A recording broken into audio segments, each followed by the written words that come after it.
So we're about to try something new for these indeterminate tomatoes, but you got to promise that you're not going to laugh at me. What's up, Lazy Dog fam? Hope everybody out there is having an awesome day. Our indeterminate tomatoes are growing really fast.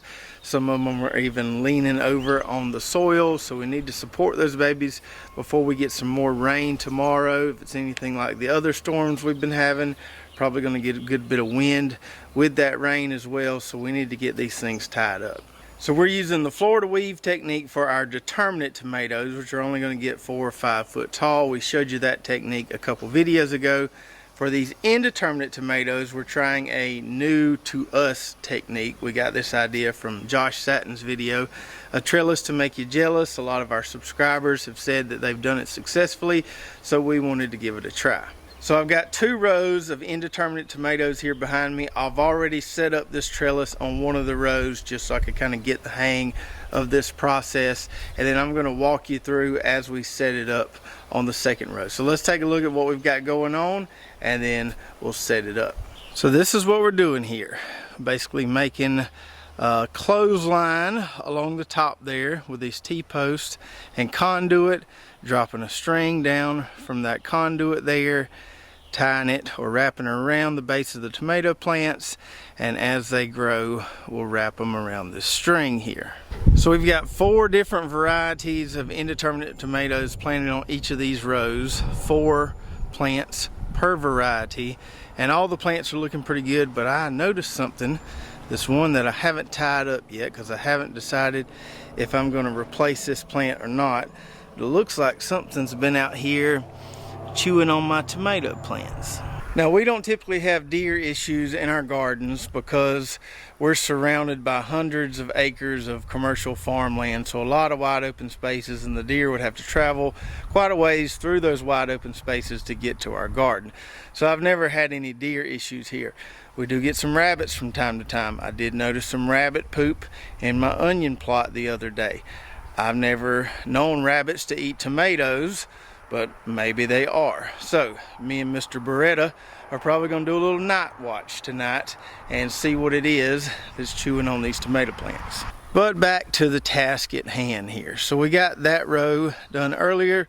Took me about an hour to get everything set up, all the string ran, all that good stuff. Probably wouldn't take near as long the second time, just took a little while the first time to get the hang of everything. These plants over here on this row that we got to do now are bigger than those plants over there were before I pruned them.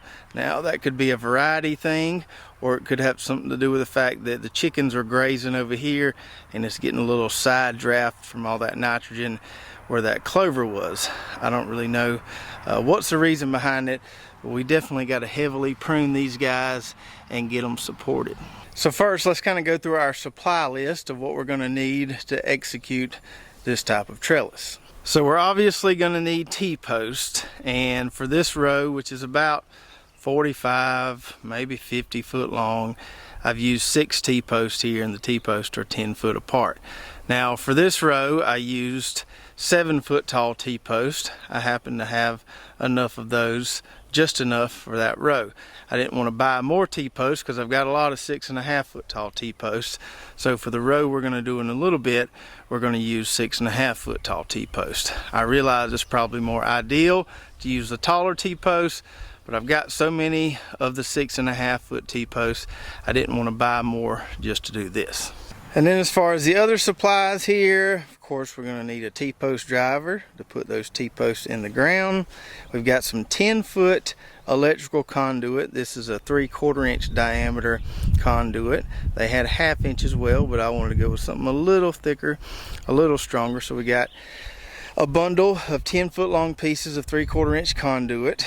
We've got these little connectors here to connect our conduit together. It was cheaper to go ahead and buy a container of those as opposed to buying them individually, so that's what I did. I figure I'll use them at some point.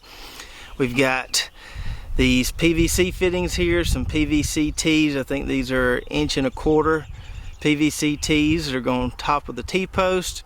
We've got some bamboo here that we use at the base of the plants, and then of course we've got our box of twine.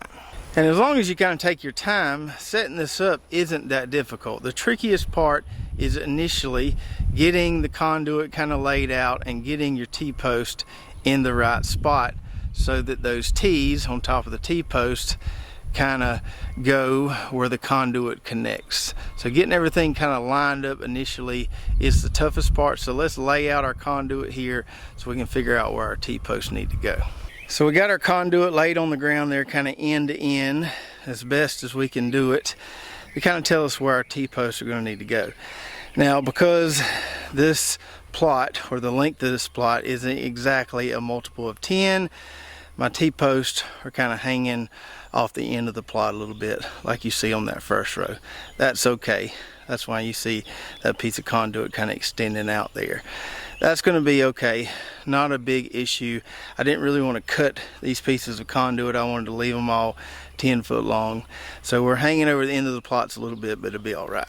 So the first thing we need to do is go ahead and put one T-post in the ground right here, kind of in line with that other one right there, and go ahead and start working our way down the row. Okay, so the first T-post is in the ground there.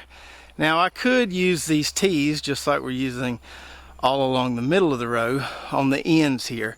But instead of using the T's, I decided to use these guys here, because if I have these on both ends, I can get everything fitting nice and snug inside here. I can pull back on that T-post a little bit and get everything tight, and so that conduit's not sliding anywhere. Then we put our second T-post right here where we can see those two pieces of conduit will need to be joined, and then instead of the elbow we put the T on top of that one. And we slide our first piece of conduit in there into that elbow on the end there and through this T here, and as you can see we didn't line it up perfectly, but it'll be all right. As long as we get close, it'll be fine. We can adjust as we go down the row there. I actually like it to stick out a little bit because it's easier to put those connectors on if it's sticking out a little bit, as opposed to if the junction is right in the center of that T. So then I go ahead and put one of these connectors on here to connect the two pieces of conduit. These are really easy to use. They tighten with a Phillips screwdriver. So we let that hang for just a second, just to tell us where we need to put our next T-post here. We got that T-post in the ground. We got the T on it here. So now we just need to kind of insert that into the T there. Then once we insert it into that T, we put another connector on the end of that conduit there, and we'll just keep working our way down the line here until we get to the end.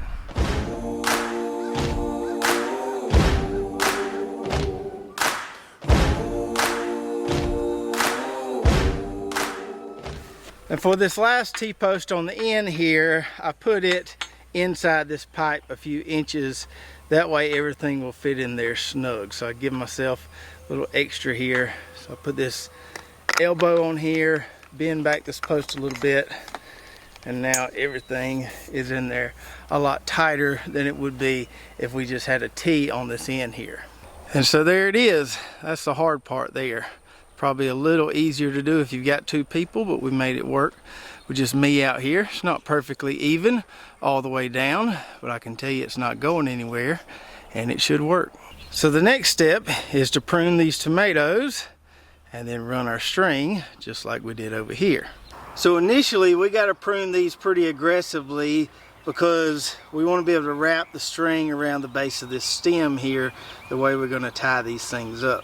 Once they get growing, we'll probably just get the suckers and keep it on a single stem. We won't prune them quite as aggressively, but for the initial pruning here, we need to take all these leaves off the bottom here.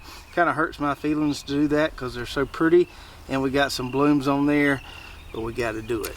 So we're just going to come along here and get everything off this main stem here, and if it branches off, we'll get it to a single leader. So probably right there too, and there we go. That gives us a nice little area to wrap that string around. Now this particular variety here is an heirloom variety that a viewer sent us called Rose.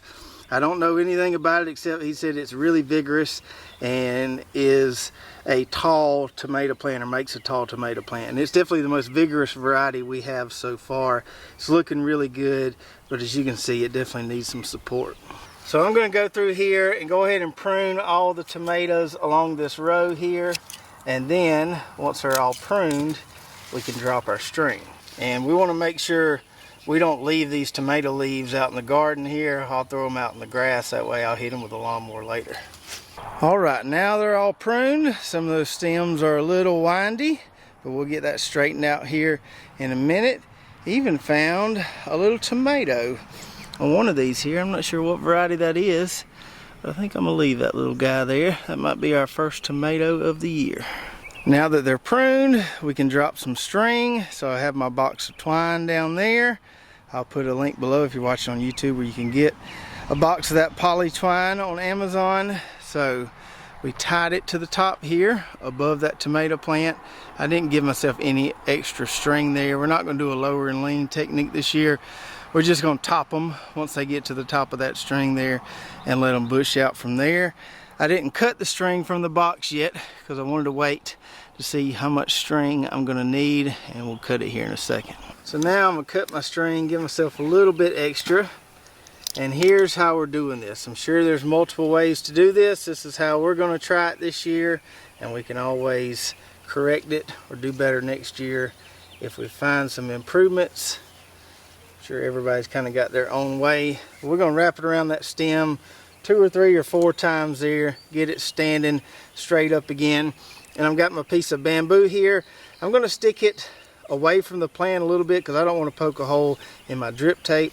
So I'm going to kind of shove that down in the soil at an angle there, and then we're just going to wrap this string, I don't hit it too hard, wrap this string around this piece of bamboo here several times, trying to keep everything nice and tight. Get our bamboo in the ground good there.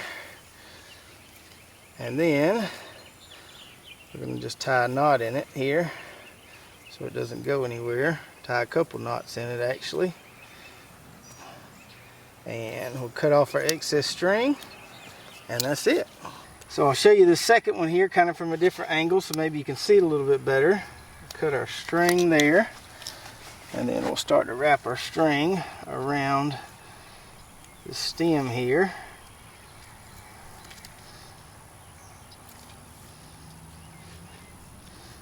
That should get it standing up a little better. Once these leaves realize that the sun is that way, it should kind of stand back up. Put our stake in the ground here, and then wrap around here several times, and then tie us a knot. Keep everything nice and tight. There we go. So I'm going to get busy doing these 14 or so other plants just like we did those two, and once we're done we'll take a look and see what we got. I'm feeling alive. Take me back to the jungle. Take me back to the jungle. All right. That's it. I'm glad I don't have any more than this to do. I wouldn't enjoy doing this all day, bending down there, getting on your knees and wrapping them around the bottom there. That'll get to you after a while. The rest of the trellising or winding them around the string should be easy, but getting them tied down at that base there, it'll wear you out after a while. Now I'm sure I made some rookie mistakes as far as this type of trellis goes, and y'all can let me know that in the comments below, but don't be too rough on me because I'm feeling pretty accomplished right now and I'm liking the way it looks and feeling good about it. And I think I'm going to be able to do this without having to use any tomato clips. A lot of you suggested that you don't use tomato clips, you just wrap the string around the plants. So I think that's what we're going to be able to do here. If I do see that we needed to get some tomato clips, I'll get some and use them, but I think we're going to be able to do without them. So what we'll do, as these plants grow and as they straighten up a little bit, we'll just kind of keep wrapping them around this string here, just like that, and letting them grow all the way up it. And the main reason I decided not to do a lower and lean technique just has to do with how short our tomato growing season is here.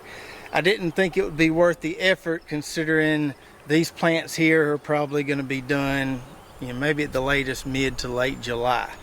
So if we do find that we can get them to grow longer this way, then maybe next year we'll do a lower and lean technique. But we're going to try it this way this year, see how it goes, and then we can adjust in future years. So once these plants get all the way to the top here, to this conduit or to the top of the string, I'll just take my pruners and cut the top out of the plants. And that should produce some more kind of lateral foliage, kind of protect the fruits we have from getting, you know, burned up by the sun, and should give us a nice kind of bushy plant here. That's why I kind of space these out a little more than we do our determinate plants. And we might sacrifice a little bit of production by doing it that way, cutting the tops out, as opposed to doing a taller trellis or a lower and lean. But these indeterminates here, we grow these for fun. We're not really counting on these for a ton of production. We enjoy making tomato sandwiches with them. We enjoy the looks of them, the taste of them, all that good stuff. But our determinates, which we trellis with the Florida weave, are what we kind of count on for our canning tomatoes. These we're doing for fun, and also for that giant tomato growing contest. And speaking of that giant tomato growing contest, if y'all see Eddie over at Poor Boy's Little Homestead, tell him I got it going on over here. I'm ready, and he better get ready. We already got maters on the vine. And we'll also be having to do this setup here one more time, although not near as long of a row length. We're going to be doing it right here on the end of this tomato and pepper and eggplant plot, as we put another row right here. Because in the greenhouse, I have a few more tomato plants coming along. They're not quite ready to transplant yet, but we got some orange peach tomatoes. Variety of viewers sent us, I think it's called Turkey Creek. We even got some giant tomatoes, so we're going to fill that row right there with another one of these drop string techniques for those other indeterminate varieties that we have to plant. So I'm pretty optimistic about this trellising technique. I think it's going to work pretty good for us this year. But putting all this together, buying all the stuff to put it together, kind of reminds me why I like determinate tomatoes so much. Determinate tomatoes are so much easier to trellis and so much cheaper to trellis. All we need is T-post and twine versus conduit, connectors, and all that stuff. So we had to make a good bit of initial investment here. Now, all this stuff can be saved. We can use it year after year. So it's just an initial investment. The only thing we really have to replace here is the twine, and that box of twine is pretty cheap for a mile of twine. So a little more effort with the indeterminates, a little more upfront investment, but hopefully it'll be worth it. And we got that done just right in time, because I can feel the air getting cool out here. Feels like a storm is brewing. And so if we start getting some more high winds tomorrow, we'll be glad we got this done today. So if you've ever done this type of trellis, let me know what you think about my version here. Tell me what you think the pros and cons of this trellising technique are versus other indeterminate trellising techniques. And if you've never tried this, hopefully this will inspire you maybe to give it a go on a few of your plants to see if you like it as well. If you're watching on YouTube, make sure to check out our affiliate links below. A lot of great companies we use here in our gardens at Lazy Dog Farm. Even got some coupon codes for some of those companies, so you can take advantage of those discounts. Go check out our website, lazydogfarm.com, where we've got a lot of recommended products, some of the ones we used in this video, recipes, Lazy Dog Farm hats and shirts, and a lot more. If you did enjoy this video, make sure to subscribe, hit that notification button, like, and share, and we'll see you next time right here at Lazy Dog Farm.